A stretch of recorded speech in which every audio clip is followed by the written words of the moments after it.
Vandeham Sri Guru Sri Yuta Padakamalam Sri Guru Vaishnavangscha Shri Rupam Sagrajatam Sahagana Raghunatham Vitantam Sajivam Sadvaitam Savadhutam Parijana Sahitam Krishna Chaitanya Devam Shri Radha Krishna Pada Sahagana Rita Shri Vishakhamritanscha. Hare Krishna. So we're continuing with Sri Krishnadas Kaviraj Goswami's Sri Chaitanya Charitamrta, Madhya Lila, some way into it. The disciple of Prakashananda was speaking. The words of Sri Krishna Chaitanya are streams of nectar. That which he says is the essence of truth. The Maharashtrian Brahmin, having heard all these events, went in delight to tell Prabhu. At that time, Prabhu had bathed in the Panchanadi, and he wanted to see the Bindu Madhava Hari. On the way, the Brahmana told him about all that had happened, and when he heard it, Prabhu was delighted, and he began to smile. When he saw the beauty of Madhava, he was overcome, and going into the courtyard, he began to dance in prema. Shekhara, Paramananda, Tapana, and Sanatana. With these four people, he made Nam Sankirtan. Obeisance to Hari and to Keshava Yadav, Krishna Yadava, O Gopala Govinda Rama, and Sri Madhusudana. Lakhs of people all around shouted, Hari, Hari. The auspicious sound rose up, filling the earth and heaven. Being nearby, Prakashananda heard the sound, and in curiosity he came to see, bringing all his pupils. Then he saw the dance of Prabhu and the beauty of his body. With his pupils, he shouted, Hari, Hari, trembling, broken-voiced, sweating, growing pale, stupefied.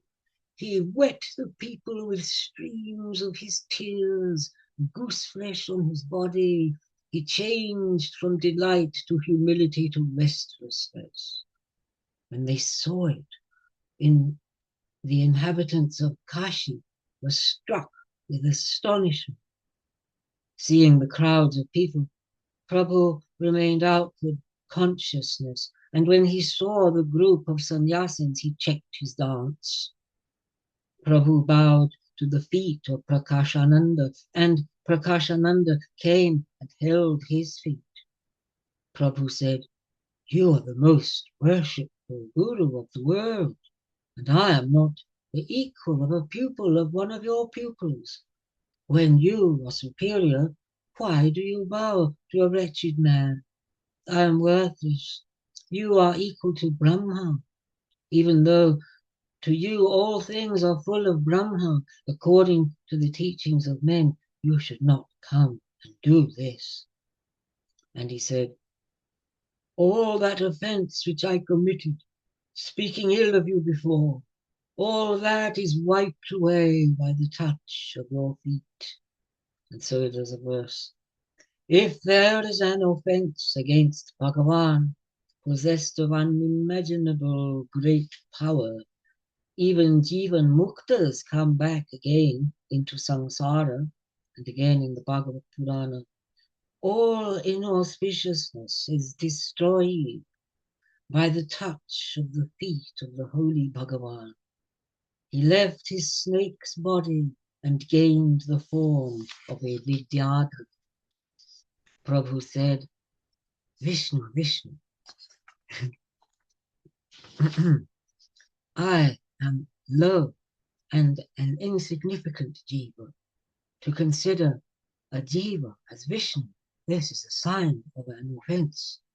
Put the consideration of a jiva as Vishnu far from you, for he who considers Rudra or Brahma as equal to Narayana, he is counted as an heretic. And so it is said in Hari Bhakti Vilas, he who considers Narayana Deva the same as Brahma, Rudra and the other Devas, he is certainly a heretic. Prakashananda said, you are the manifest Bhagavan. Even if you consider yourself as his servant, you are still worshipful and greater than I. It is my total destruction that I vilified you. And again in Bhagavad Purana, O Mahamuni, even among crores of muktas and siddhas, a man of peaceful soul, devoted to Narayana, is hard to find. And again in the Bhagavad, a great offense destroys a man's good fortune. The things which he desires, the rewards of dharma, his good name, his beauty, and the length of his life. And again in the Bhagavad, this mind does not touch the foot of the great striding one, the purpose of which is the disappearance of disaster, until it has chosen consecration by the dust of the feet of the great ones who are without possessions. Now my bhakti is dependent upon your lotus feet as its source. I bow to your feet. So saying, he sat with Prabhu, and then Prakashananda began to ask him, you have explained many of the errors of Mayavadi, and I know all the imaginary explanations of the Acharya. If you were to describe the primary meanings of the sutras, when they heard that, the minds of all would be astonished. You are Ishvara, and you have all powers. Tell me briefly, for I have a mind to hear. Prabhu said, know that I am a jiva, most insignificant. The meanings of the Vyasa Sutras are profound, for Vyasa was Bhagavan. No jiva can know the meaning of his sutras, and thus he has explained his own sutras himself. For if the maker of the sutras himself explains them, then people know their basic meaning. The meaning which is in the pranava, that is in the Gayatri, and that meaning has been expanded in the 4 shlokas. Those 4 shlokas, Ishvara spoke to Brahma, and Brahma instructed Narada in them. Narada told that meaning to Vyasa, and when he heard, Vedavyasa concluded, this meaning is in the form of an explanation on my sutras. Let me make the Sri Bhagavata as the true form of the commentary on the sutras. The 4 Vedas and the Upanishads, as many as there are, Vyasa expounded upon their meanings, and in those sutras, the Vedic matters that were discussed prompted the shlokas in the Bhagavad. Thus, the Sri Bhagavata is the commentary on the sutras. Thus, the shlokas of the Bhagavata and of the Upanishads have the same meaning. And so it is said in the Bhagavad, whatever things there are in the world, those are all pervaded with the Atma. So enjoy that which has to be given by him and be attracted to the wealth of no one else. So that's actually, you probably know the first verse of Ishopanishad, Isha Vashamidam Sarvam. So it's the same as this verse, although this is from the Bhagavatam and it varies by starting off as Atma Vashamidam Vishwam. Anyway, thus he surveyed and showed in one sloka how the shlokas of the Bhagavad and of the Veda are the same.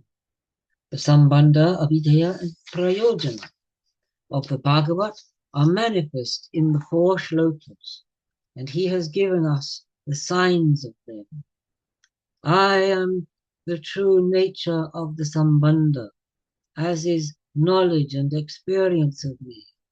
The sadhana bhakti used to gain me is called abhideya, and the result of sadhana, which is prema, is the basic prayojana, and in that prema the jiva gains service of me. And so it is said in the Bhagavad, except from me, the supremely mysterious knowledge, accompanied by lower knowledge, complete with mystery and auxiliaries, which I have declared. These three truths I explain to you, but you are a jiva, and you will not be able to understand the three. Such is my swarupa, and such is my place, and such are my six divine powers latent in gunas and karma. By my grace, these will all glow within you. And so saying, he told him the three tattvas. The Bhagavad says, by my grace, may you have knowledge of the truth and of my deeds and qualities and form, and the experience of that and the magnitude of it. End of quote. Before the creation, I was full of six divine powers, phenomena, and prakriti and purusha were latent in me. Creating, I entered into them, and whatever phenomenon you see, that is I. Remaining at the time of dissolution, I become full again, and material nature and all phenomena enter into me again. And so in the Bhagavad, knowledge such as of how much I am, what I am like, and of what form, virtue, and acts of some knowledge of truth must be yours by my favor. I was in the beginning. There was nothing else, whether existent or non-existent, or beyond both. Afterwards, I am that which is there, that which there is. I am one who will remain. End of quote. In the shloka, aham is repeated three times, and this specifies full divinity, the Sri Vigraha, and the eternal conditions of these. He who does not honor the Sri Vigraha and considers him as formless, he especially is reproached. In all these words is jnana, vijnana, and viveka. I is distinct from Maya and the products of Maya. It is as light is seen where there is a reflection of the sun, but the reflection is not manifested independently of the sun. So if one is beyond Maya, there is experience of me. This is called the Sambandha Tattva. Now hear more. The Bhagavad says, that which is understood apart from content, but which within itself is not understood, know that as my Maya, how it is light, how darkness. End of quote.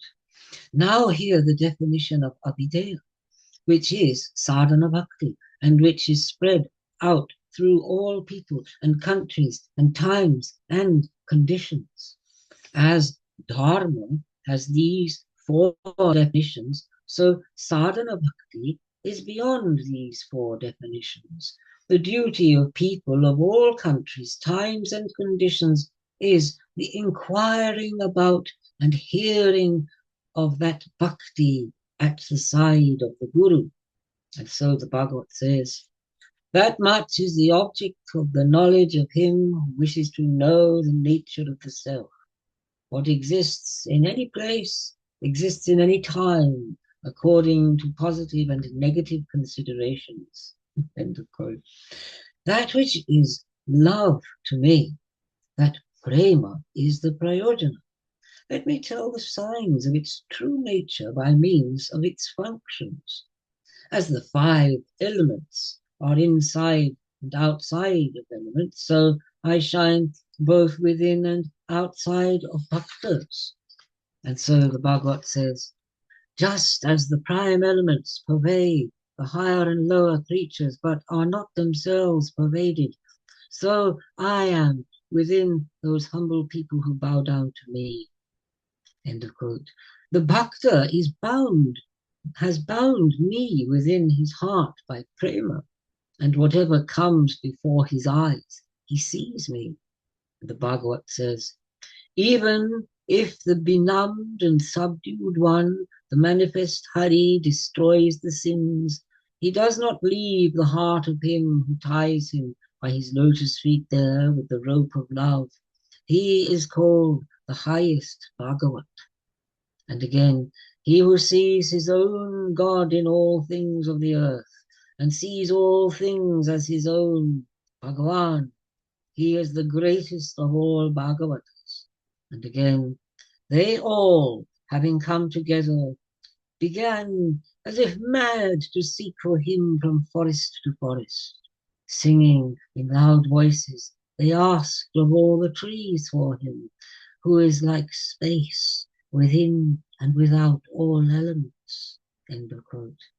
Thus, in the Bhagavat, these three things are stated: Sambandha, Abhideya, and Prayojana. The Bhagavat says, knowing wise men call the ultimate truth that which is undivided knowledge. It is called by three names: Brahman, Paramatma, and Bhagavan. And again, formerly, according to his own desire, this was one with Bhagavan.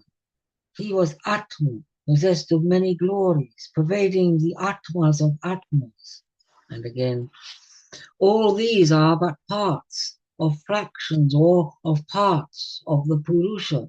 But Krishna is Swayam Bhagavan. They incarnate themselves in every age to protect the people persecuted by Indra's enemies. End of quote. This then is the Sambandha. Now here of Abhideya Bhakti, which pervades each shloka of the Bhagavata.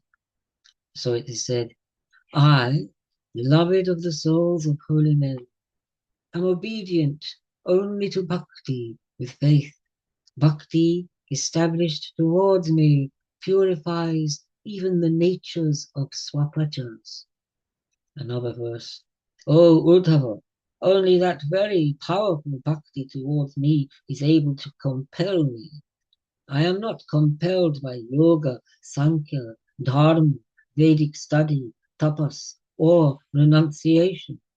And again, he who is separated from Ishvara because of his Maya forgets.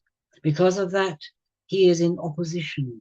And because of that is born fear and clinging to things of the body and of the world. For this reason, the wise man worships that Ishvara with undeviating bhakti, considering his guru as Devata. End of quote. Now here of prema, which is the basic prayojana, and the signs of it are tears, thrilling, dancing, and song. And so the Bhagavat, then remembering Hari, who is the destroyer of all sins, and causing friends to remember him by producing bhakti and having bodies thrilled by bhakti. And again, the man thus aroused, his affection inspired by his own nama sankirtana, with spinning thoughts, like a madman, transported beyond the world of men, sometimes laughs out loud, sometimes weeps, sometimes cries out, and sometimes sings and dances. End of quote. This is the interpretation of the sutras of the Bhagavad, which is the true form of his own commentary on the sutras which he himself composed. Gopal Bhatta Goswami's Hari Bhakti Vilas, which is the meaning of all the Vedanta sutras, the demonstration of the meaning of the Bharata, having the name of a commentary on the Gayatri, supported by the meaning of the Vedas, like the Sama Veda among Puranas, spoken by Bhagavat himself. It consists of 12 skandhas, 100 chapters, and 18,000 verses. This book is called the Srimad Bhagavata. And again, it has arisen as the essence of all the Vedas and Itihasas. And again, Sri Bhagavat indeed is considered the essence of all the Vedantas. In thirst for its nectar and sweetness, there is never any longing for others. The beginning of this book is the meaning of the Gayatri. Satyaparam and is the Sambandha. Dhimahi is the Prayojana or Sadhana. And then you get this first verse of the Bhagavad. Let us meditate upon the highest truth from which the birth, etc. of this world derive, who has come from the other side, who is cognizant and of self-perfected knowledge, who spans the Brahman with his heart, who actually, that's wrong, who instructed Brahma in his heart about Brahman, about whom the original poets and sages are confused, in form, in whom fire, water, and earth are mixed, in whom the three creations serve no purpose, by whom all deception is discarded with his own splendor.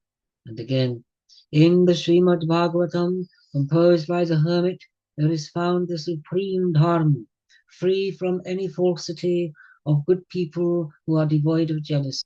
The very object to be known is its substance, auspicious and destroying the three kinds of grief. What use are other books?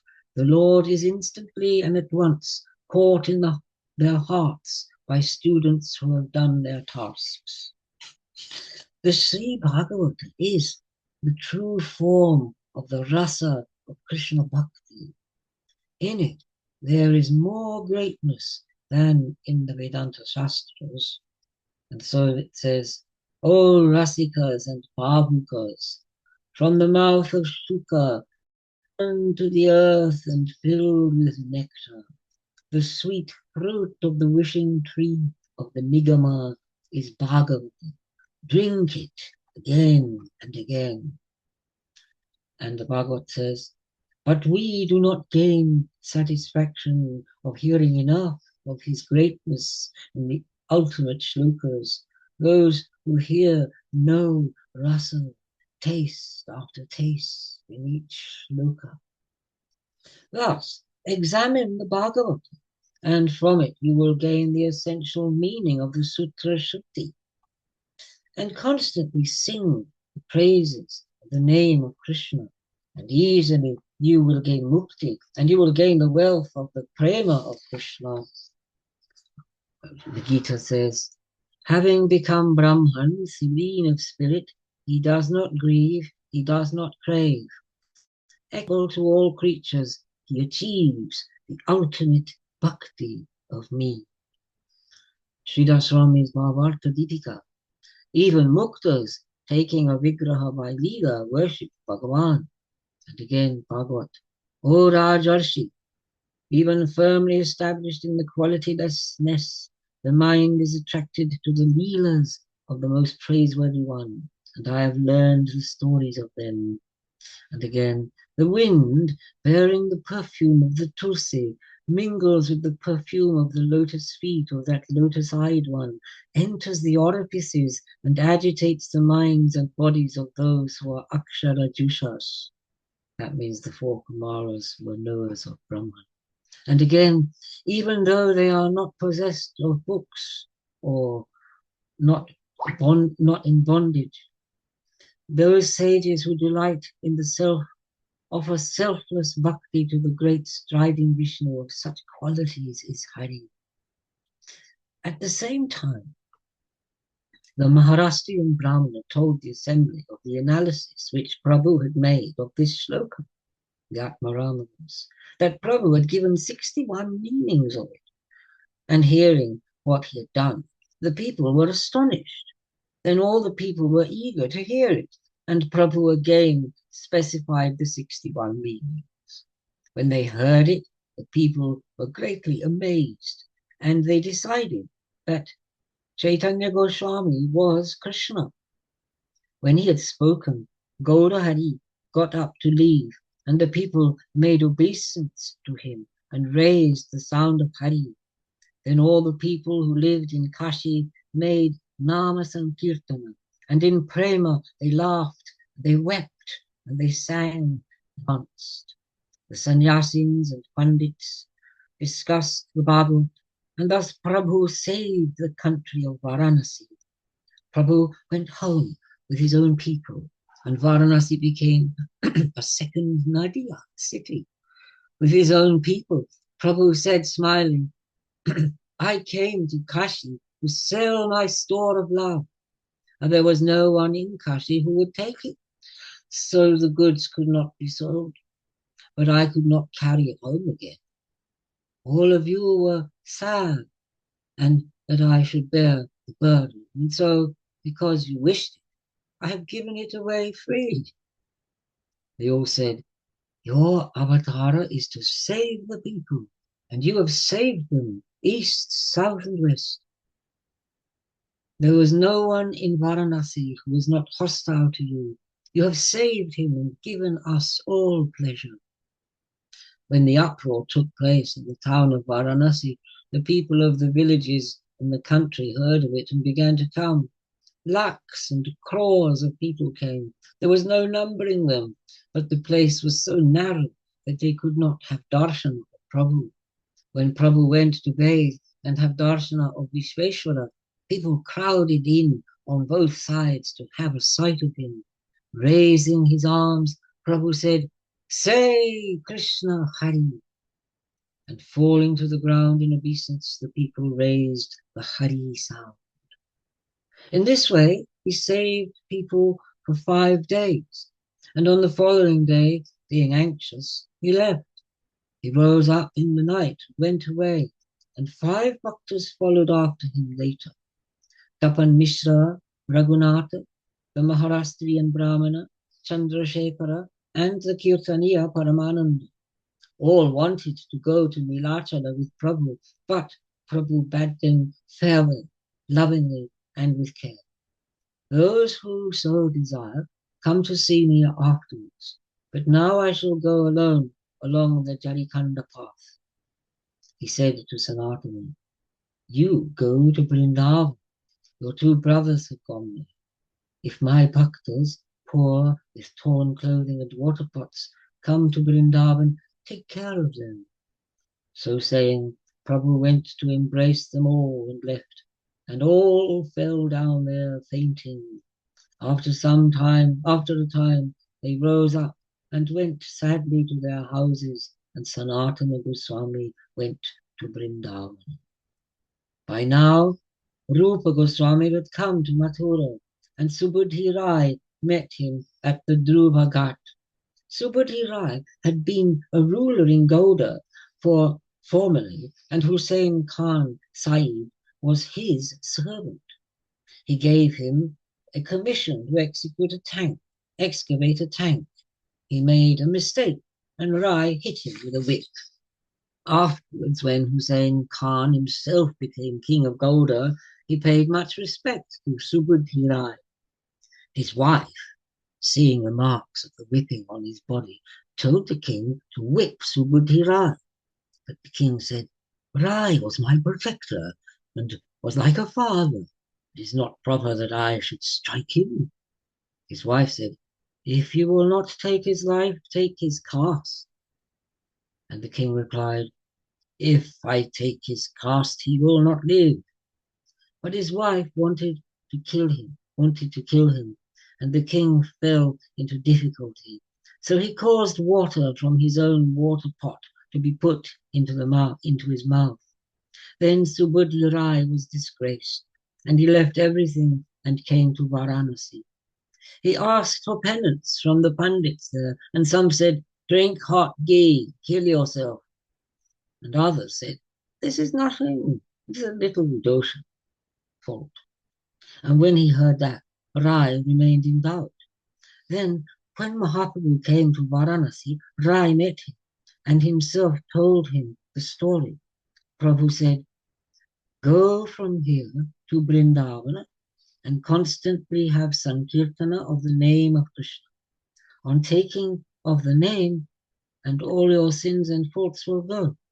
One taking of the name, and all your sins and faults will go. and from another name he will gain the feet of Krishna. Receiving this command, Rai went to Vrindavan by way of Prayaga, Ayodhya, and Naimisharanya. He remained for several days at Naimisharanya. At that time, Prabhu had visited Vrindavan and had come to Prayaga. Arriving at Mathura, Rai got news of Prabhu, and he was most unhappy that he had not met him. Rai brought dry wood to sell in the Mathura, and for each load he got 5 or 6 paishas. He sustained himself eating 1 paisha's worth of chana, and the other paishas he kept at the place of a merchant. When he saw a poor Vaishnava, he fed them. Vaishnavas, he fed them. And if Gaudiyas came, he would give them milk and rice and oil for rubbing their bodies. When Rupa Goswami came, he loved him very much, and he took him with his own companion to the 12 forests of Braja. Rupa Goswami remained in Vrindavan only for a month and quickly went to search for Sanatana. Prabhu went to Prayag on the path along the Ganga bank. And when they heard this, the 2 brothers went along that path. By now, Sanatana Goswami had come to Prayag and was coming to Mathura along the Sarana Rajapatha. At Mathura, Subudhi Rai met him and told him all the news of Rupa and Anupam.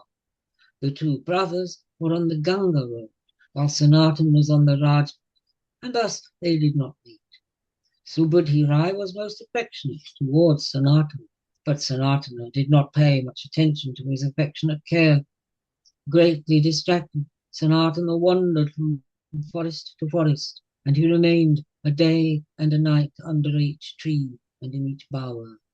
He collected Mathura Mahatmya Shastras, and wandering in the forest he uncovered pilgrimage places which had been forgotten. Sanatana remained in this way in Vrindavan, and Rupa Goswami and his brother came to Kashi. The Maharashtrian Brahmin and Shekhar and Tapan Mishra, Rupa met these 3. He lived in the house of Shekhara and he ate at the house of Mishra, and he heard from the mouth of Mishra how Prabhu had taught Sanatana. He heard of all the activities of Prabhu at Kashi from the mouths of the 3 of them, and was greatly pleased when he heard of his grace to the sannyasis. Seeing the love of the people towards Mahaprabhu, and when he heard kirtan on the people's mouths, he was delighted. So Rupa remained there for 10 days and set off for Gouda, and these were the activities of Rupa and Sanatana. Now, oh, what? Prabhu, would you like a little rest? Oh, yeah, okay. 40 minutes again. Do you know where we're up to? Yeah, I'll just turn my video off. Okay. How beautifully, really lovely to hear that. Thank you. Yeah. Yeah, lovely. Looking forward to the next. Jaya Jaya Sri Chaitanya, Jaya Nityananda, Jaya Dvaita Chandra, Jaya Gaura Bhakta Brinda. Now, while Mahaprabhu was going to Niladri, he was greatly happy, going along the forest path. He was going along in happiness with Balabhadra as his companion, and as before, he played in many ways with the deer and other creatures. When he came to Attaranala, he sent the Brahmana Bhattacharya to inform his bhaktas. Hearing the news, it was as if his bhaktas lived again. It was as if breath came back into their bodies and their senses became aware. In joy and delight, the bhaktas came running, and coming to Narendra, they met Prabhu there. Prabhu bowed to the feet of Bharati and Puri. Both embraced Mahaprabhu in praying. Swarup Damodar and Gadadhar Pandit, Jagadananda, Kashishwara, Govinda, Bakeshwara, and Kashi Mishra, Prajumna Mishra, Damodara Pandit, Haridas Thakur, and Shankara Pandit, and many other bhaktas fell at the feet of Prabhu. And he, overcome with prema, embraced them all. All the bhaktas floated on the sea of Anand, and taking them all, Prabhu went to have darshan of Jagannath. When he saw Jagannath, Prabhu was overcome with prema, and with his bhaktas he danced and sang for a long time. The servants of Jagannath brought him garlands and prasad, and the temple servant Tulasi came and bowed to his feet. Mahaprabhu was come! The cry went around the town, and Sarvabhauma and Ramananda and Baninath came to meet him. With all of them, Prabhu went to the house of Mishra, and Sarvabhauma and Pandit Goswami offered him invitations. Prabhu said, "Bring Mahaprasad to this place. Today I shall feast here with all of you." Then both brought Jagannath Prasad, and Mahaprabhu ate with them all. And thus has been told how Prabhu, having visited Vrindavan, returned again to Niladri. He who hears this with faith, in a short time gains the feet of Chaitanya. This has been the survey of the Madhya Lila, and his going and coming took 6 years. The last 18 years he lived in Nilachala, and with his bhaktas he had kirtan villas. Now let me summarize in order the Madhya Lila, for in the summary one can taste the glory again. Haribol. In the first chapter were the sutras of the final Lila, and within that were extensive descriptions of some parts of it. In the second chapter was a description of the ravings of Prabhu, and within that a survey of the various bhavas. In the third chapter was the story of the sannyas of Prabhu, and how he had vilas at the house of Acharya. In the fourth was a taste of the activities of Madhavendra Puri, and the description of stealing of the kheer and the establishment of Gopal. In the fifth was a description of the actions of Shaki Gopal, which Nityananda told and which Prabhu enjoyed. In the sixth was the saving of Sarvabhauma, and in the seventh the journey to pilgrimage places and the release of Vasudeva. In the eighth was a detailed description of the conversation with Ramananda, and how Prabhu himself heard the essence of all true conclusions. The ninth spoke of the journey to pilgrimage places in the south, and the 10th of the meeting with all the Vaishnavas. The 11th described the Sankirtan around the Sri Mandir, and the 12th, the cleansing of the Gundicha temple. In the 13th was the dancing of Prabhu before the car, and in the 14th, the darshan of the Harapanchami Yatra. In it was also the story of the bhavs of the Brajadevis, which Swarup told, and which Prabhu enjoyed. In the 15th, the qualities of bhaktas were described by the holy mouth, and also the eating at the house of Sarvabhauma, and the saving of Amoga. In the 16th was the journey to Vrindavan by way of Gaudadesh, and again to Nilachala from Kanai Natsala. In the 17th was a description of his sports on the way to Vrindavan. In the 19th was a trip from Mathura to Prayag. And there also was the inspiring of Sri Rupa with Shakti.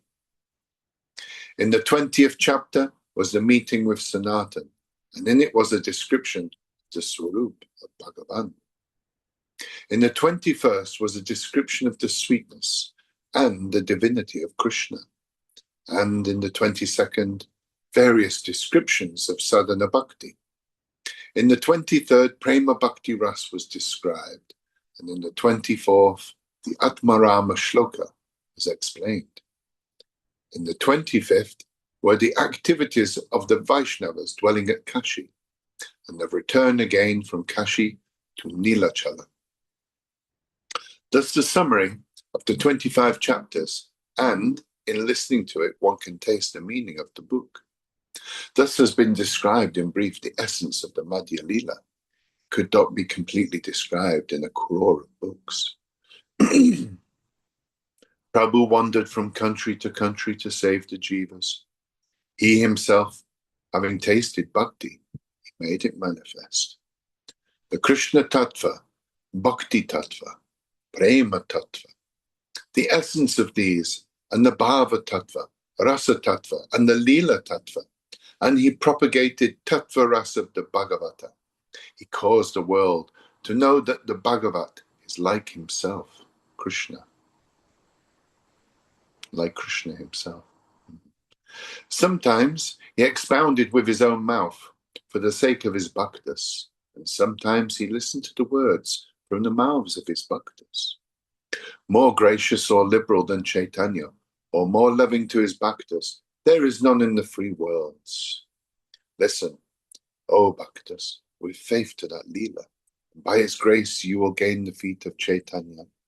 By its grace you will gain the essence of the Krishna Tattva, and you will gain the other shore of the ultimate meaning of all the Shastras. Some couplets here. So, the essence of the nectar of the Krishna Lila, hundreds of streams of it, flowing in the 10 directions. That is the Lila of Chaitanya, the eternal lotus pond, and the swan of the mind moves on it. Again, O Bhaktas, hear my humble words. Let the dust of your feet be the ornament of my body. I entreat you. The ultimate ends of bhakti to Krishna, on which bloom forests of lotuses, taste the nectar of it. In the forest of white lilies of prem ras, blooming night and day, lose the bees of your minds within it. Again, bhaktas in many bhavas, chakravakas and swans all play upon it. The lovely lotus stalk of Krishna's play, which can be begotten all the time, is eaten by the bhakta swans. And again, moving on that lotus pond, becoming swans and chakravakas, you should always sport there. It will dispel all sadness, and you will gain great joy, and easily will the delights of prem come. And again, there's nectar constantly, the clouds, mahantas and sadhus, rain on the garden of the world, and in it bloom the fruits of prem, and bhaktas eat of them, and after them the people of the world to live. Again, full of the nectar of Chaitanya Lila, the lovely camphor of Krishna Lila, both mixed together are very sweet. By the grace of Guru and the holy men, who tastes this knows the true depth of sweetness. And again, except for the nectar of that Lila, if anything is drunk, the life of the bhakta will be weakened. If a drop of it is drunk, body and mind are fruitful, and he laughs and sings and dances. And again, so drink this nectar. There is nothing else like it. With profound faith in your mind, do not fall into the pit of foolish logic, that foul and harsh whirlpool. In falling into it, all is destroyed. And again, Sri Chaitanya and Nityananda, Advaita and the other bhaktas, and all the bhaktas who hear the holy feet of all of you, let me take as ornaments upon my head, in which all my desires will be fulfilled. And again, Sri Rupa and Sanatan and the feet of Raghunath and Jiva, I take on my head. My hope is in them, filled with the nectar of Krishna Lila, the nectar of the acts of Chaitanya. The lowly Krishna Das sings a little. May this book, the nectar of the acts of Chaitanya, the Chaitanya Charitamrta, offered to Chaitanya, be a source of satisfaction to Sri Madan Gopal and to Sri Govinda Deva. Next shloka. That this nectar of the Lila of Gora is very obscure and is not appreciated by low and vile people or obtainable by them. What is the harm for me in that? spreads joy throughout, and it is tasted by those of pure hearts and minds.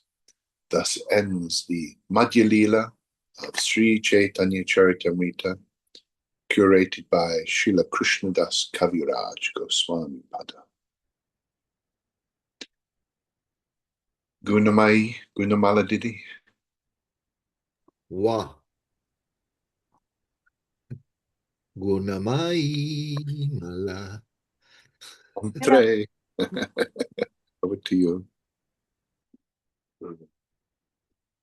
Okay. So I'm starting with the Antya Lila, chapter 1.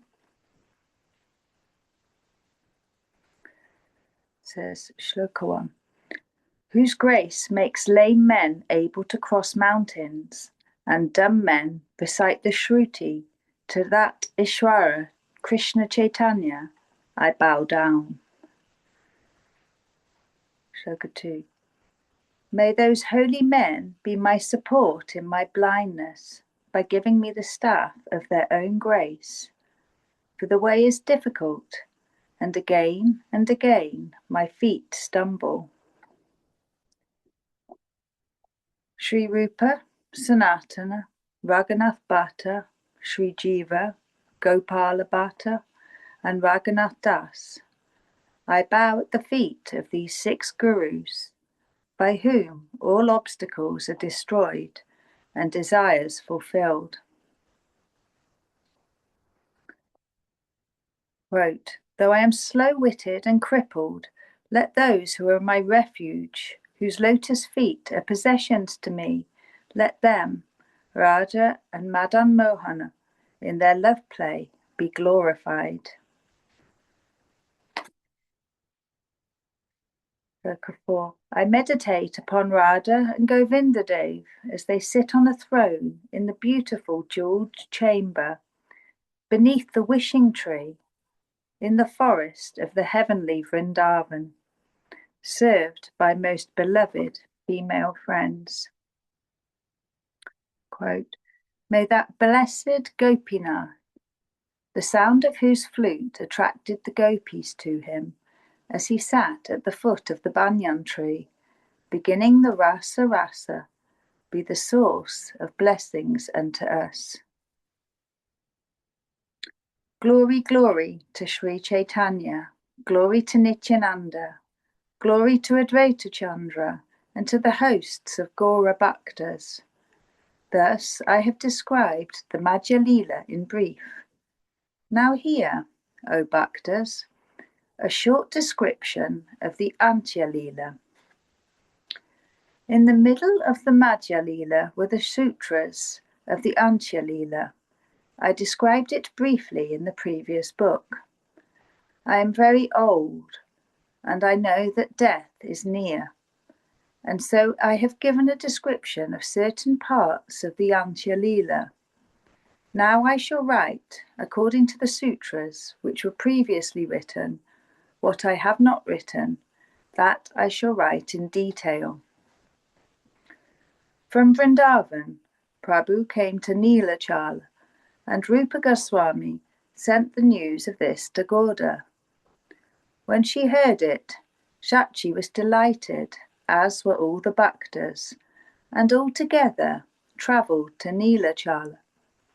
There were many Bhaktas who lived in Kulinagram, and many from Kanda, and they all met with Acharya and with Shivananda and came. Shivananda took care of all the ghat tolls, and he protected everybody and provided them with places to stay. And there was a dog which went with Shivananda, and he gave it food and took it with him and protected it. One day they came to a river crossing, and the Odia boatman did not allow the dog on his boat. So the dog remained behind, and Shivananda was very distressed. So he gave 10 panas of cowries and got the dog across. On another day, Shivananda stopped at a gut keeper's, and his servant forgot to give food to the dog. Shivananda came in the evening, at mealtime, and he asked the servant, "Has the dog had food?" And when he heard that the dog had not been fed, he was upset, and he sent 10 men to look for the dog. They looked but could not find the dog. So the 10 returned, and Shivananda fasted in his distress. In the morning he got up and looked for the dog, but he could not find it anywhere, and all the Vaishnavas were astounded. And so everyone, anxious and distressed, moved on to Nilachala. And as before, they all met Mahaprabhu. With all of them, he had darshan of Jagannath. And with all of them, Mahaprabhu took food. And as before, Mahaprabhu sent them all to their own houses. And the next morning they came to him. And when they came, they all saw that the dog was there, sitting just a little distance from Prabhu. He was throwing it kernels of coconut from the prasad, was laughing and saying, "Say Krishna Ram Hari." The dog was eating the kernels and saying Krishna again and again. And when they saw this, the people were amazed. Shivananda, when he saw the dog, bowed down and humbly begged forgiveness for his offence. The next day, no one caught sight of the dog, for it had gained a perfected body and had gone to Vaikuntha. Such was the divine Lila of the son of Shachi, for he caused a dog to say the name of Krishna and freed it. Now, according to the command of Prabhu, Rupa came to Vrindavan, and he had in mind to write a drama of the Krishna Lila. He began the drama at Vrindavan, and there he wrote the Mangala Charan and the Nandi Shlokas. While he was on the path, he was reflecting on the composition of the drama, and he made some notes and began to write a little. In this way, the 2 brothers came to the Gauda country, and when they had reached Gauda, Anupama died. Rupa Goswami made his way to Prabhu, for to see Prabhu his mind was agitated. Because of Anupama, he had been delayed a little. He had come after the Bhaktas, but he could not catch up with them. There is in Madhya country a village by the name of Satyabhamapura, and he rested for one night in that village. In the night he saw a dream. A woman of divine beauty, coming before him, she said to him very tenderly, "Compose a separate drama of me. By my grace, the drama will be masterful." When he had seen the dream, Rupa reflected on it.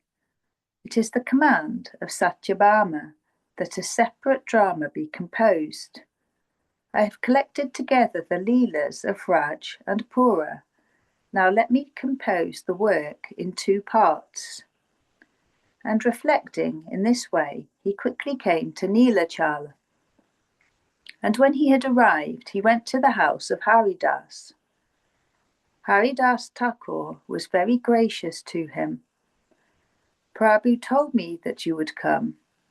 When he had seen the Upalabhoga, Prabhu would come every day to see Haridas, and he came very shortly. Haridas said, "Rupa makes obeisance," and Prabhu embraced Rupa together with Haridas. So taking Haridas, the 3 sat together, and for some time they asked questions about one another's well-being in friendly conversation. When Goswami asked news of Sanatan, Rupa replied, "I have not been able to meet him. I was coming along the Ganga road, and he, the Rajapata, and thus we did not meet. I heard at Prayag that he had gone to Vrindavan, and he made known the news of Anupama's death. Goswami, having had a house given to him, left, and the Bhaktas of Goswami, his companions, came to meet Rupa. The next day, Mahaprabhu, with all the bhaktas, graciously had Rupa introduced in the assembly. Rupa bowed to the feet of them all, and graciously they all embraced him. To Advaita and Nityananda Prabhu said, "Be gracious in mind and in body to Rupa. By the grace of you both, his power is such that he can describe the bhakti ras of Krishna." All the bhaktas of Prabhu, Gaudiya and Odiya, all were vessels of affection for Rupa. Every day Prabhu would come and meet him, and the prasad which he had gotten in the temple he gave to the two of them.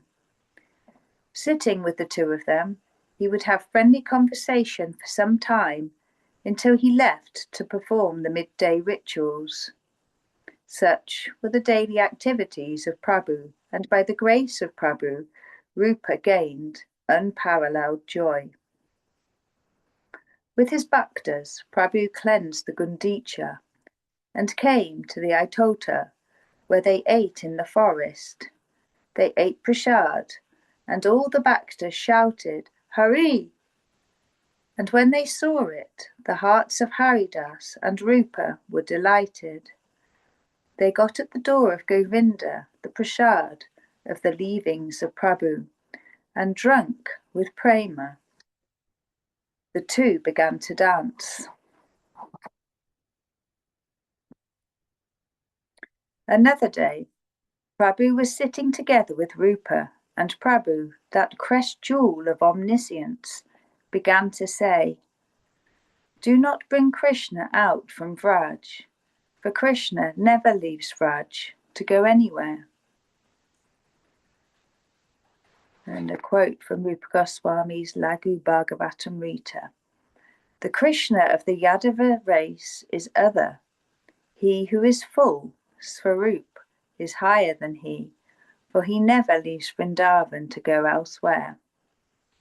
End quote.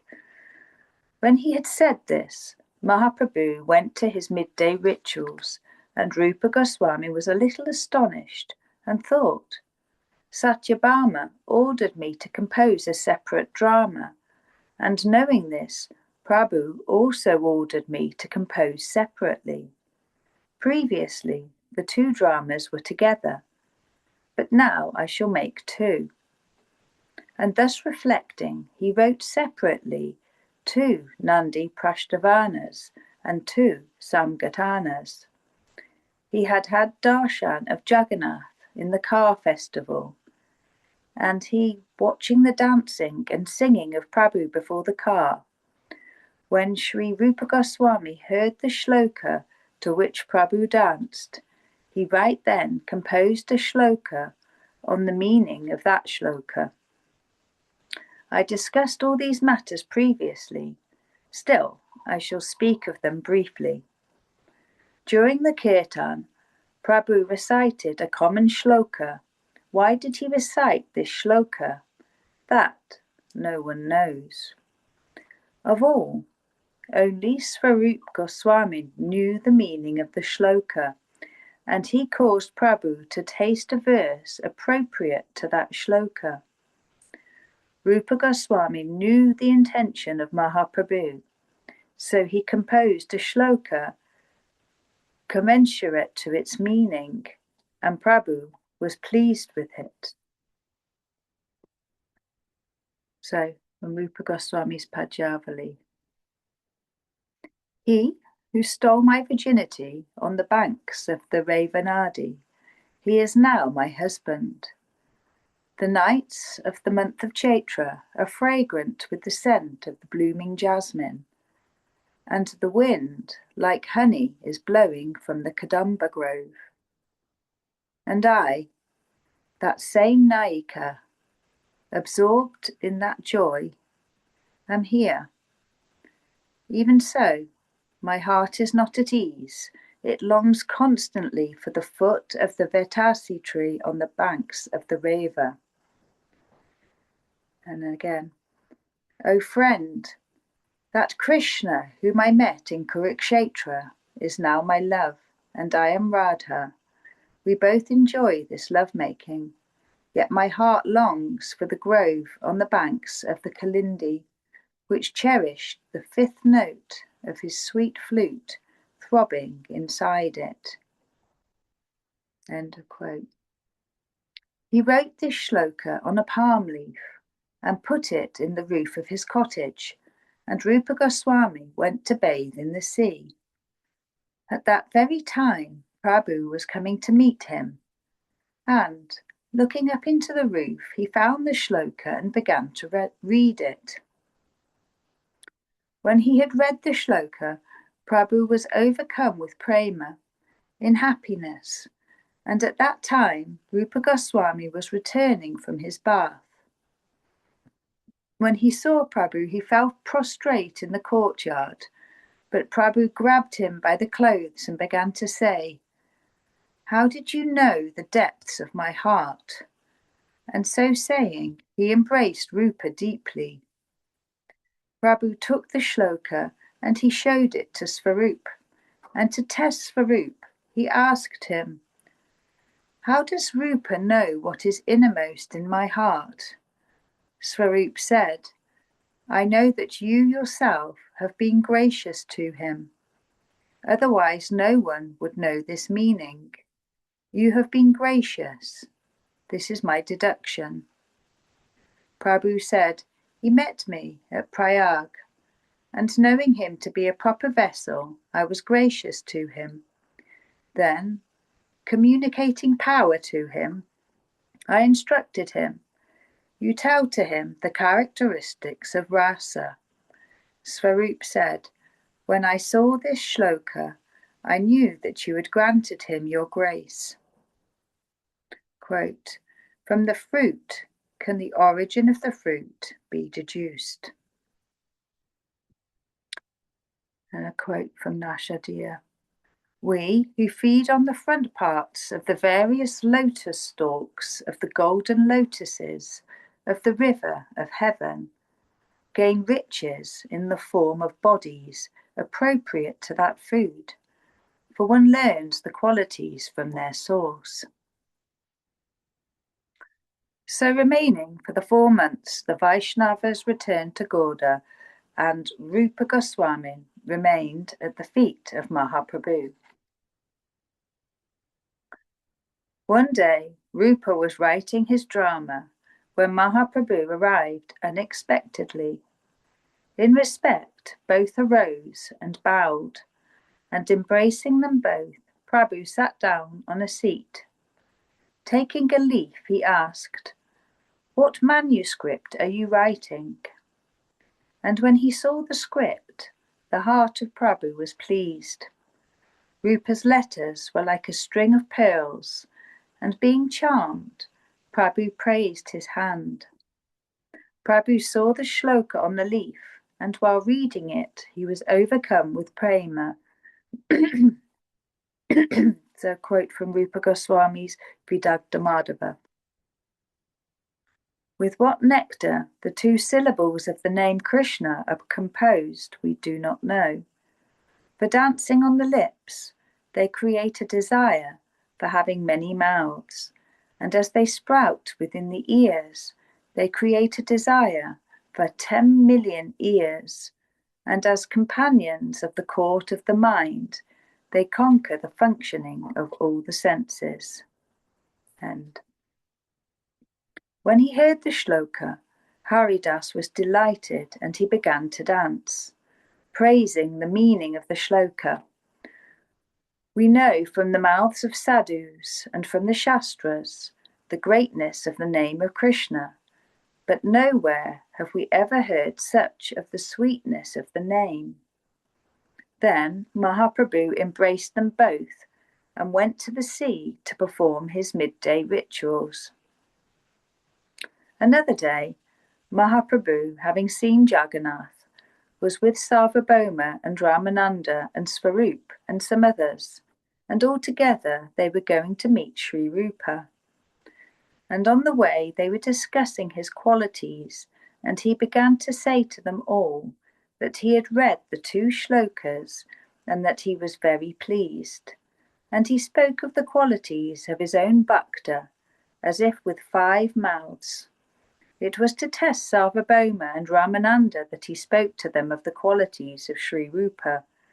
It is the nature of Ishvara that he does not take offence at his bhaktas, and that he considers a little service as much, and that his grace is up to the giving of himself.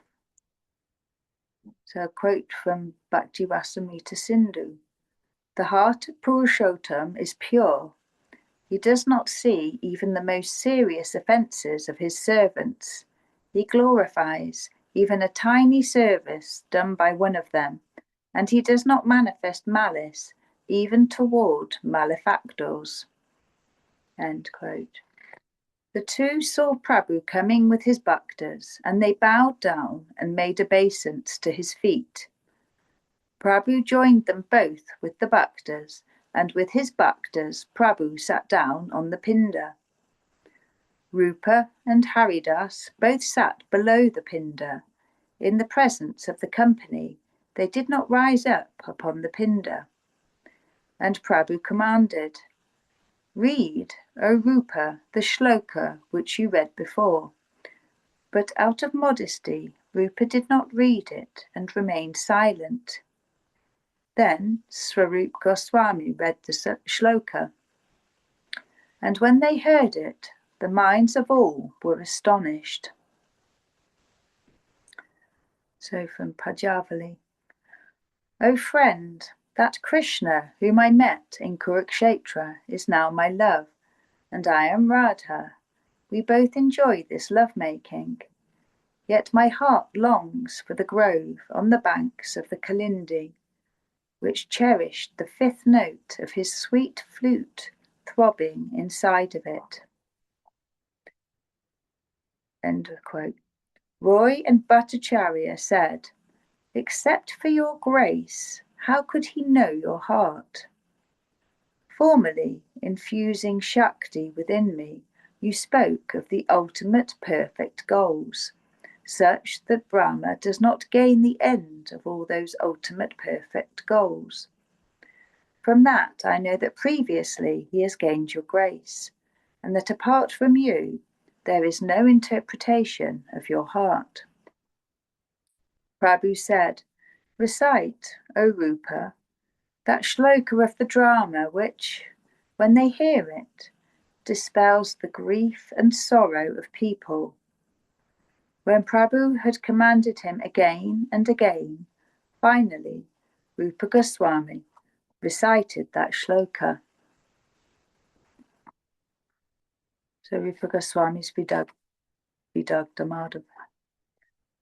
With what nectar the 2 syllables of the name Krishna are composed, we do not know. For dancing on the lips, they create as desire for having many mouths. And as they sprout within the ears, they create a desire for having 10 million ears. And as companions of the court of the mind, they conquer the functioning of all the senses. End quote. Ramananda Roy and as many bhaktas as were there present were astonished with joy when he heard the shloka. And all agreed, "We have heard the infinite greatness of the name, but never have we heard its sweetness so described." And Rai said, "Let us know what book that is, within which lies this mine of ultimate perfection." Swarup said, he was composing a drama on the Krishna Lila, describing in one place the Vraj Lila and the Pura Lila. He had begun, but now, receiving the order of Prabhu, he is dividing it up and making 2 dramas. One is Vidagdha Madhava and the other Lalita Madhava, and in the 2 dramas is all the wonder of Prema Ras. Rai said, "Read the Nandi shlokas and let us hear them." And Sri Rupa, respecting the command of Prabhu, read the shlokas. A quote from Vidagdha Madhav, the first verse. May the spiced curds of Hari's play, which tames the madness of the sweetness of the nectar of the moon, and is scented with the camphor of the love of Radha and the others, entirely dispel your thirst, which is led to wander the pathways of samsara, which are difficult because of the rising of fierce heat. Rai said, give the description of the Ishtadev, but in the presence of Prabhu, Rupa did not recite it. Prabhu said, speak. Why are you modest in my presence? Let the assembly of Vaishnavas hear the fruits of the book. Then Rupa Goswami recited the shlokas, and when Prabhu heard them, he said, what was just heard is much too excessive praise.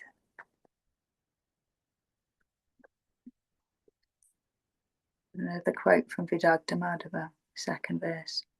In order to bestow the wealth of bhakti for himself, which for a long time had gone unbestowed, a bhakti of elevated and radiant essentiality, Hari has descended in the Kali age out of compassion with the beautiful sheen of gold and blazing like a blooming Kadamba flower, and Shachinandan must forever sparkle in the hollow of your heart. Hearing this shloka, all the Bhaktas said, you have crowned us with success, causing us to hear this shloka. Rai said, in what part of the prologue does the hero appear? And Rupa said, he arrives at the proper time, called Pravartaka. So a verse from Nataka Chandrika. The entrance of a person suggested in the introduction at the appropriate time is Pravartaka. And again from Vidagdha Madhav. Now springtime has come, in which the full moon night, when planets are obscured, brings together at night the full Lord of the planets of the full night, in whom new love has arisen with the radiant Radha for a play. Rai said, speak and let us hear of the Prarachana and the rest. And Rupa said, I know that it is the desire of Mahaprabhu to hear. So again from Vidagdha Madhav. The troop, radiant by nature, of the Bhaktas, whose minds are unfettered, has come forth. The composition, blossoming with beauties, of the friend of the cowherd's wives, is ready. The ground within the forests of Vrindavan becomes the stage for the dance. I think the maturing of the circle of merit of people like me now becomes manifest. And again, O wise men, this composition which has been revealed by me, even though my form is insignificant by nature, is concerned with the qualities of Hari, and will make you fulfilled in your purposes. For does not fire, produced by rubbing wood, even by a pulinda, take away the impurities within gold? Rai said, tell us the causes of the arising of prema, and of the ascertainment of purvarag, and of strivings for it, and of the working of it. Gradually, Rupa Goswami described all of this, and when they heard it, the Bhaktas of Prabhu were spellbound. So again from Vidagdha Madhav.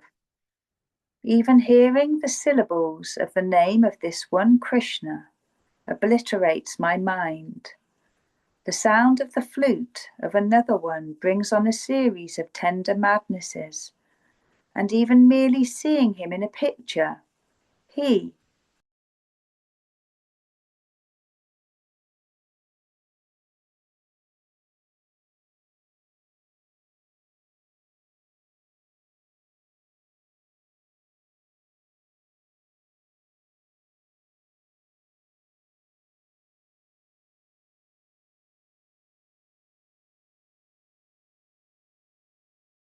What happened to Guna? She's just gone away. On mute all of a sudden. Maybe they lost their connection. They must have lost connection. Matura, want to pause? No, better not pause because Carry on, yeah. you can carry on, Dina. I was just in the middle of doing something. Well, I'll carry on while we wait for Guna to come, shall I? Yeah. Okay, so it's verses from the play. What page are you on in that one now? I'm following in a different one.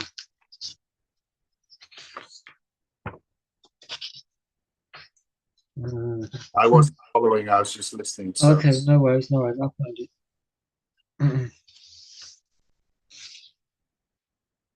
Okay, so hearing this sloka, no. Rai said, "Speak and let us hear." I can't see you, Madan. Oh, bear with me. Speak, Rai said, and let us hear the Prarochana and the rest. And Rupa said, I know that it is the desire of Mahaprabhu to hear. Oh, we already got that. Okay. Rai said, tell us the causes of the rising of prema. We've already done that one. Maybe I'll just start from there anyway. And of the ascertainment of Purvaraga, and of strivings for it, and of the working of it. Gradually, Rupa Goswami described all of this, and when they heard it, the bhaktas of Prabhu were spellbound.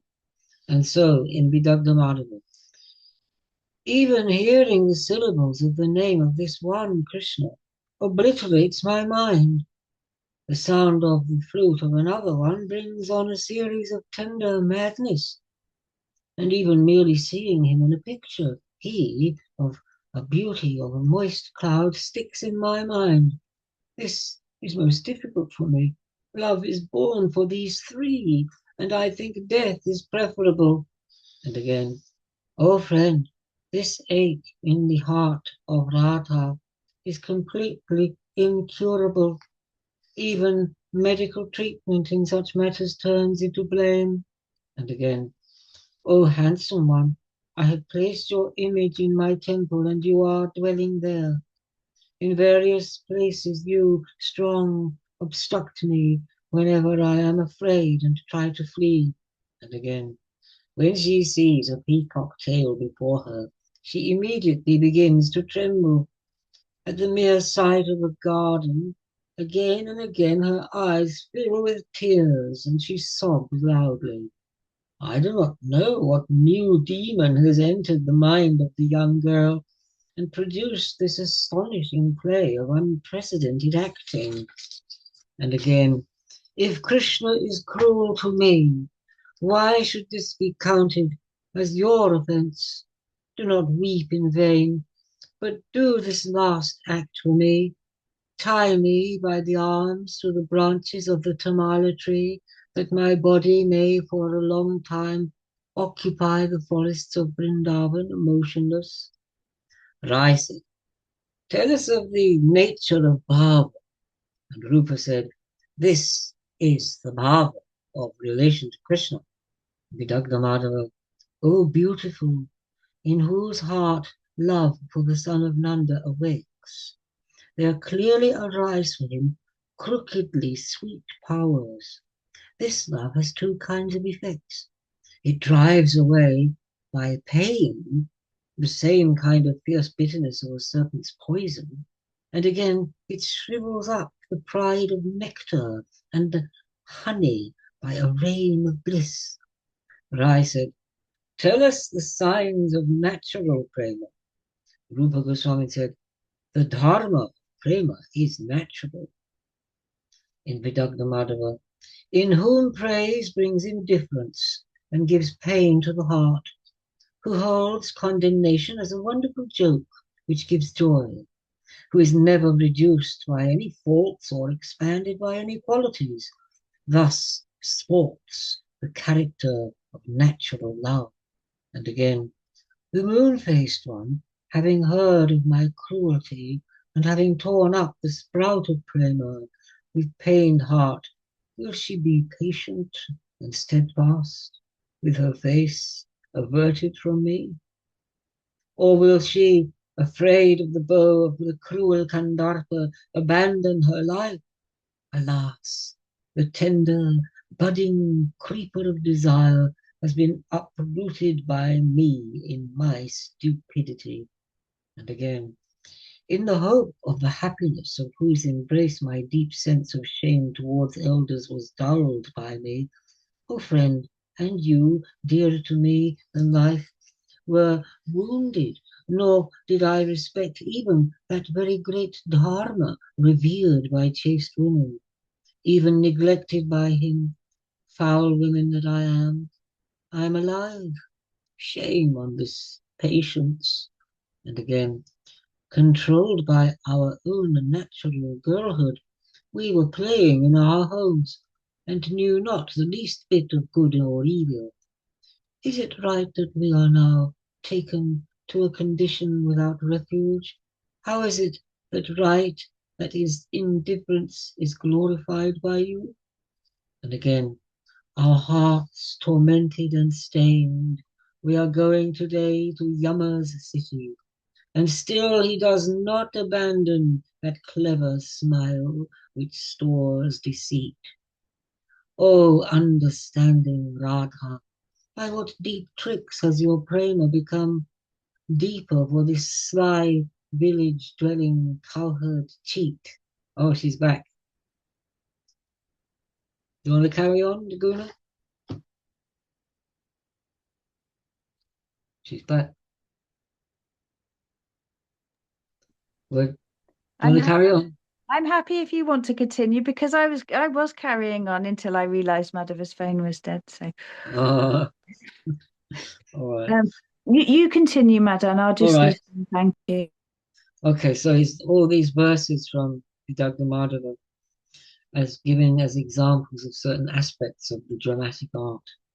And again in Vidagdamadhava, O Krishna Arnava, O Krishna ocean, that is, the Radha stream of new sweetness, vast, has carried away the bridge of Dharma, and abandoning her tree husband for a distant path, has smashed with its velocity the mountains of obedience to elders, and has reached you.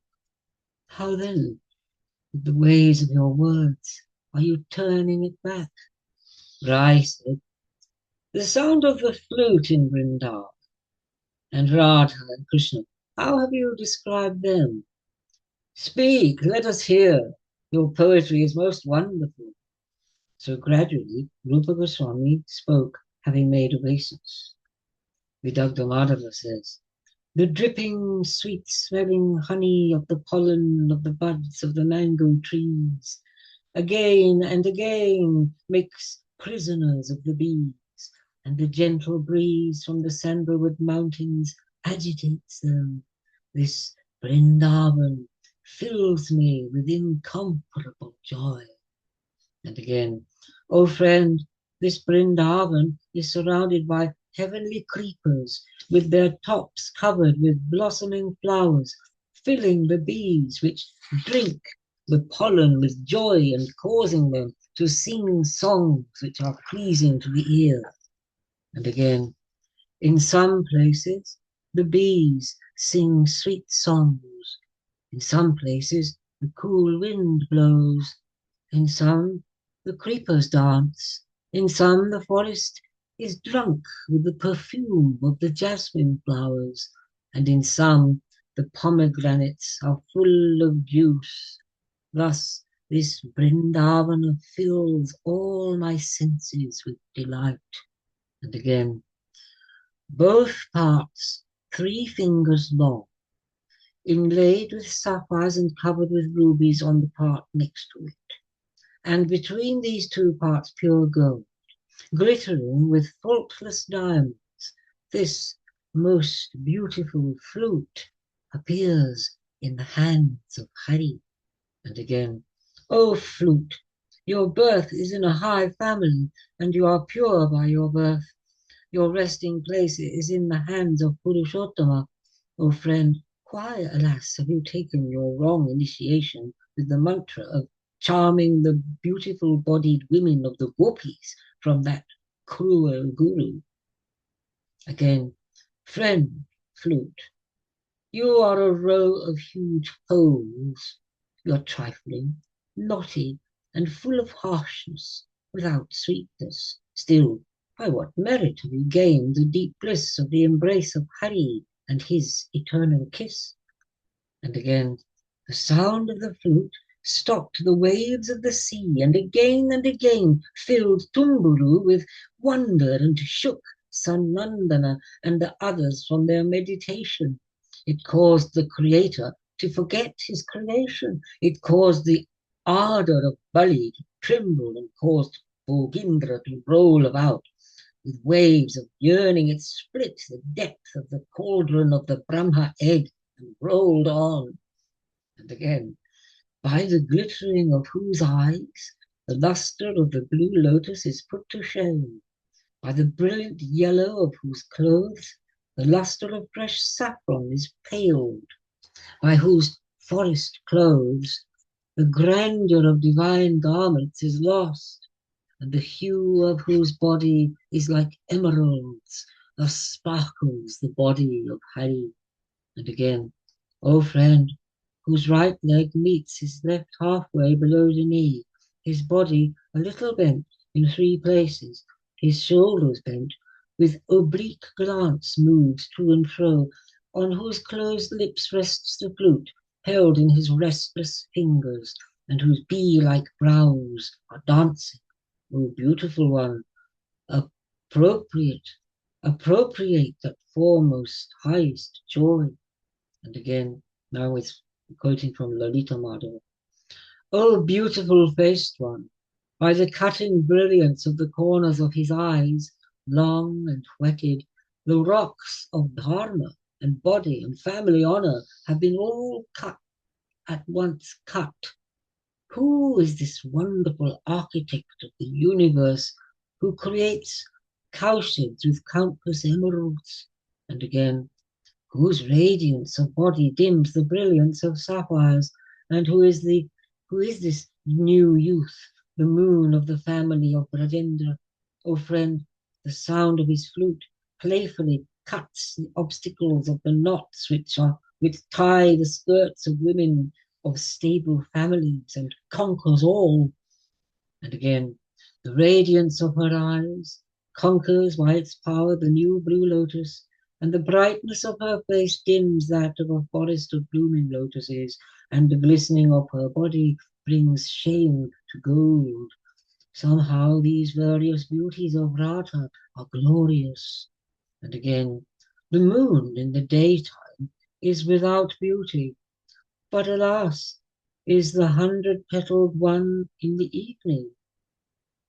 So is the lotus at night. So with what can I compare the face of my beloved, always radiant with beauty? And again, the smile on her face, a wave of intoxicating rasa, her brows dancing like the bows of Kandarpa, confuse the bees drunken with honey, and the sidelong glance of the fire-eyelashed women has pierced my heart. For I said, your poetry is a stream of nectar. Now recite the Nandi shlokas of the second drama. And Rupa said, you are like the sun, and I am insignificant like a firefly. Opening my mouth before you is audacity. And so saying, he recited the Nandi shloka.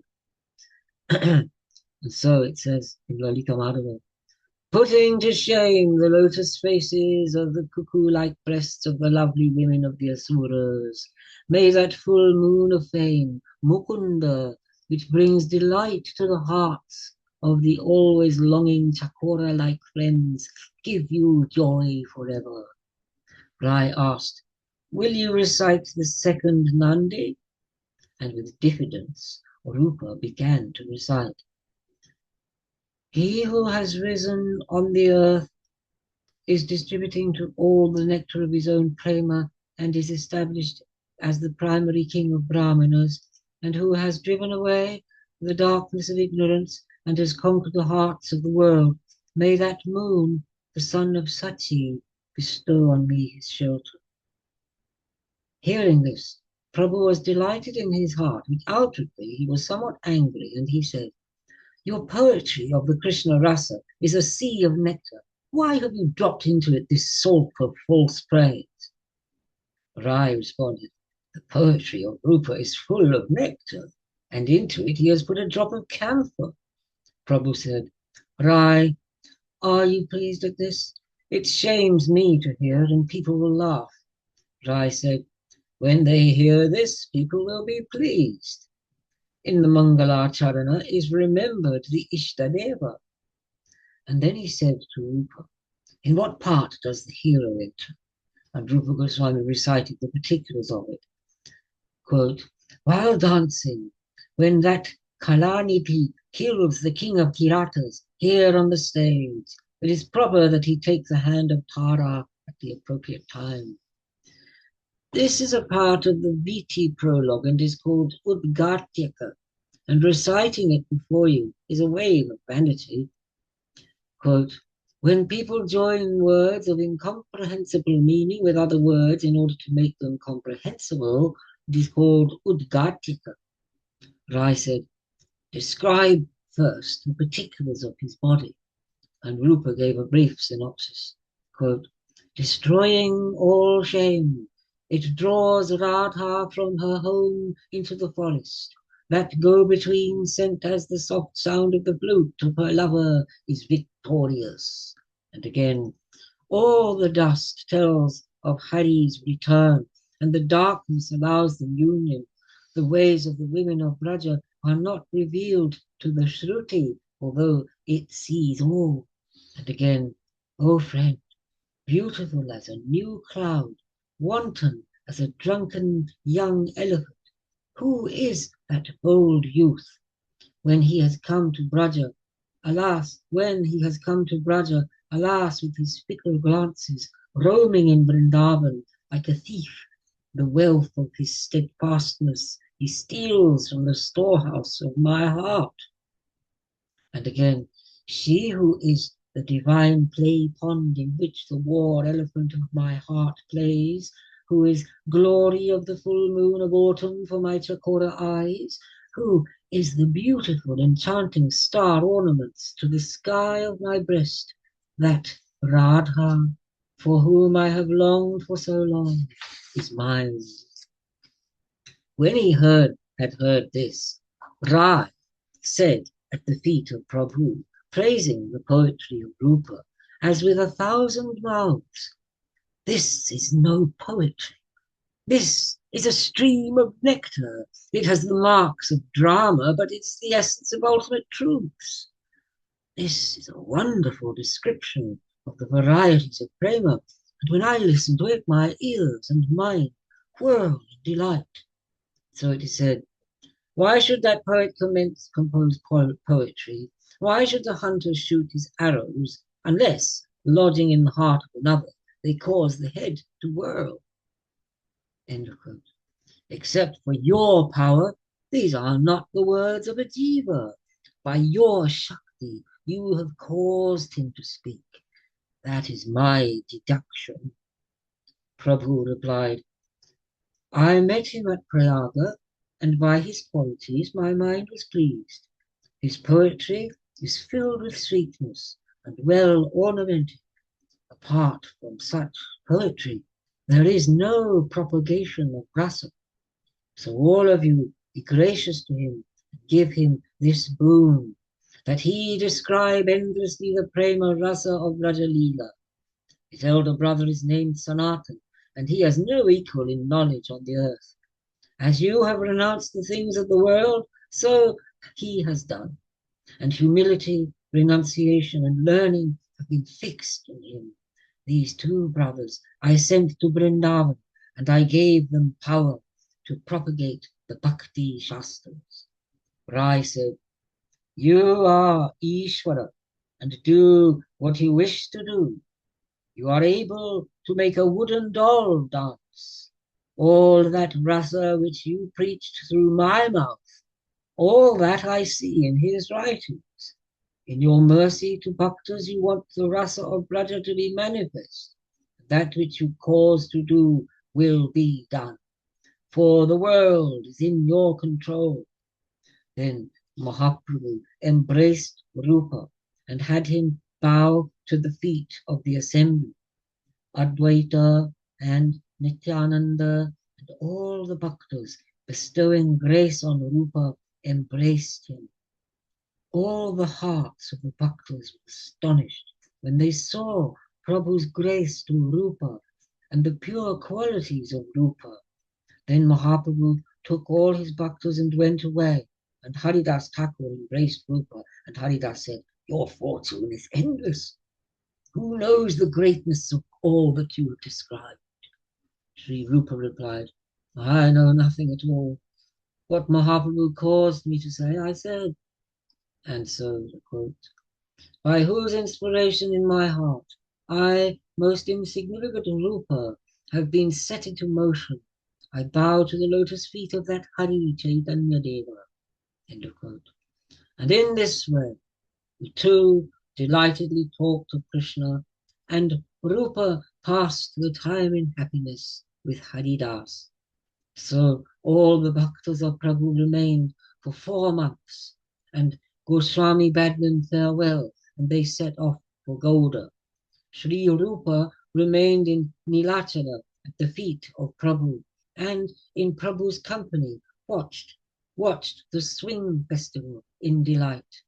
At the end of the swing festival, Prabhu bade Rupa farewell, and with much grace infused him with power. "Go to Vrindavan and remain there, and I at once shall send Sanatan there. You determine the Rasa Shastras of Braja, and recover all those pilgrimage places which have been given. Preach the bhakti of the rasa of the service of Krishna, and I shall go there once to see you." So saying, Prabhu embraced him, and Rupa Goswami took his feet upon his head. He begged leave from Mahaprabhu's bhaktas and again came to Vrindavan, passing through Gauda on the way. Thus has been told again the meeting with Rupa, and he who hears this gains the feet of Chaitanya. Krishna Das, whose hope and faith lie at the feet of Rupa and Raghunath, tells of the nectar of the acts of Chaitanya, the Chaitanya Charitamrta. Jai Nitai, Jai Gaur, Jai Gaur, Jai Shri Radhe Shyam. It's a good place to stop, I suppose. The next chapter